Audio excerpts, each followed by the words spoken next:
Good morning from the garden. I'm Saida Brown, the owner of Garden Sugar, and I just wanted to give you a morning update on how our yard to garden renovation is progressing. Oh my gosh, the squirrels are actually fluttering around in the trees. It's pretty early, but it's just a beautiful day to be outside. You know, when we started this yard to garden renovation, it was very, very cold outside. So if you go back and look at some of the videos, you'll see how cold it was. I was all bundled up with hot cocoa. Now I've just got some nice coffee.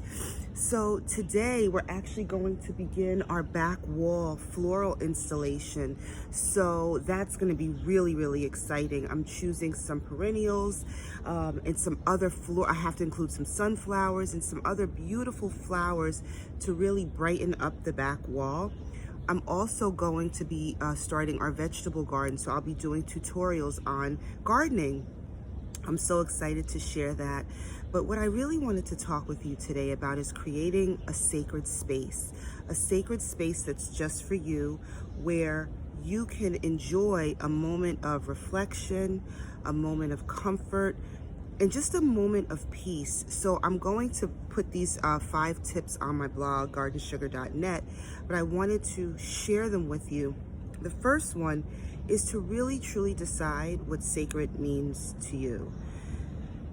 That's a big one, because sacred can have such religious and spiritual connotations, and you have to decide in your heart what exactly sacred means to you. I know for me, it means something that I honor. My mom has transitioned on, but her memory is sacred, something that I honor every single day. I wake up every day and say, "Good morning, Mom." My time in the garden is a moment of reflection, and it's something that I honor. So regardless of religious affiliation, I really believe that something that's sacred is something that you just honor, cherish, and will hold to the highest standard. So once you decide what is sacred to you, then you start to carve out the world that shapes that entity, that piece of spiritual value that really sits in your heart. The second is to really decide on a spot in your home that's sacred. So I don't want to get too oogly and creepy, but it's so important, hear me when I say this, that you find a place in your home, or that I did, like out here in the yard, that is sacred to you. A place that you keep clean, a place that you honor, a place where you know you can go to find peace. I live here in the New York area, and so many of my friends live in apartments that are literally like 800 square feet, 700 square feet. So by the time you add furniture, refrigerator, sofa, there's not much left. Your sacred place in your home could be a section of the sofa. It could be a corner.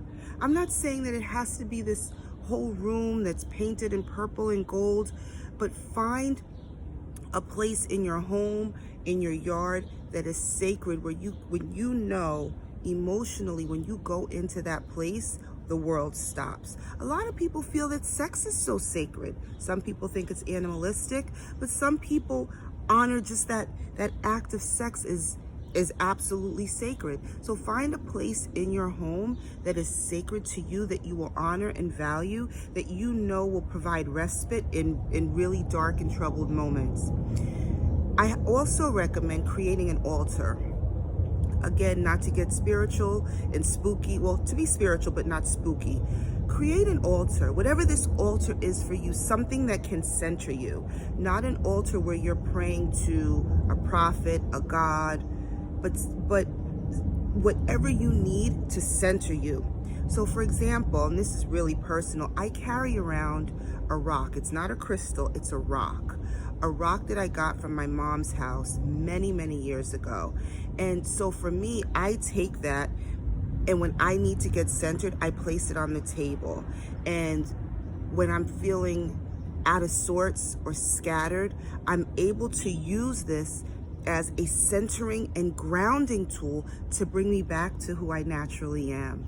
So I strongly recommend that you create your own altar, something that's an inanimate object that you can place in your sacred spot, that you can go to when the world is crumbling around you, that you know you have a place that can bring you back, as I said, to who you really are. Because when there's crazy things going on in the world, it takes you away from your natural energy and takes you away from who you really are, the essence of your soul and the essence of what you present to the world. So there has to be a mechanism or mechanisms in place that bring you back to the essence of self.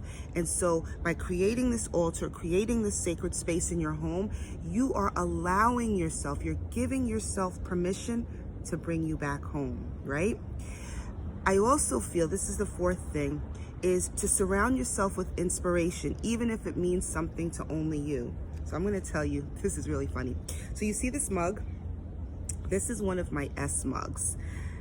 I love mugs because I enjoy coffee every morning. My coffee every morning is something that's so special to me. That's actually sacred to me. The whole experience of getting up, choosing which flavor coffee I want to enjoy that morning, which mug I'm going to use. So I have a section in my kitchen, a shelf just dedicated to S mugs. And a lot of times you'll see me do a show, a live, or when I'm talking with guests with different mugs, probably it has an S on it.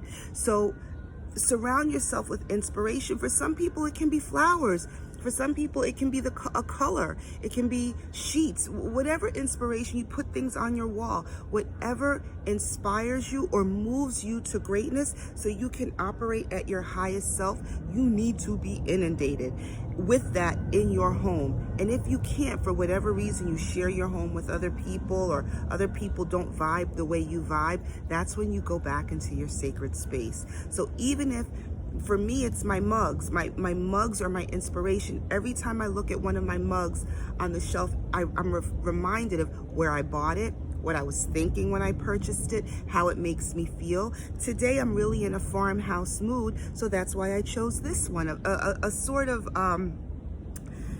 shabby chic mode. Some mornings I wake up and I get my big mug that's ivory and gold when I'm feeling royal. Surround yourself with inspiration and whatever inspires you to remain grounded and as close to the essence of yourself as possible. And the last thing I want to share with you is to create a ritual and honor it. So over the course of years, I've had personal trainers, I've had life coaches, I've had a nutritionist, I've had people that have come into my life to really help me operate at the highest level that I operate at. And there was one common thread, and that common thread was consistency and having a plan. So in the space of this conversation, create a ritual, whatever that ritual is to you, and honor that time. It could be just making coffee in the morning. It could be working out. It could be prayer. It could be standing on your left foot and touching your nose. Whatever that ritual is, whatever that series of steps that you need to take to bring you back to center, do it on a regular basis and honor that. One thing I want to share with you before I get ready to do this wonderful installation today is sacred spaces are sacred. They mean something to you and they may not mean anything to anybody else. The way we are in the world right now, there's a lot of upheaval, there's a lot of uncertainty. Stores are closing, people don't have jobs, a lot of people don't have food.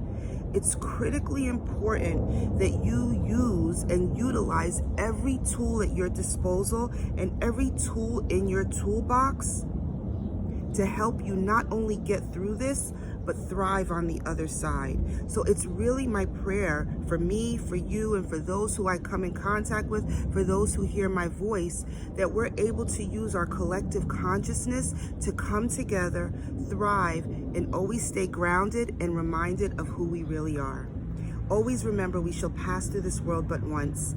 Any good, therefore, that we can do or any kindness that we can show to any human being, let us do it now. Let us not defer or neglect it, for we shall not pass this way again. I'll see you soon.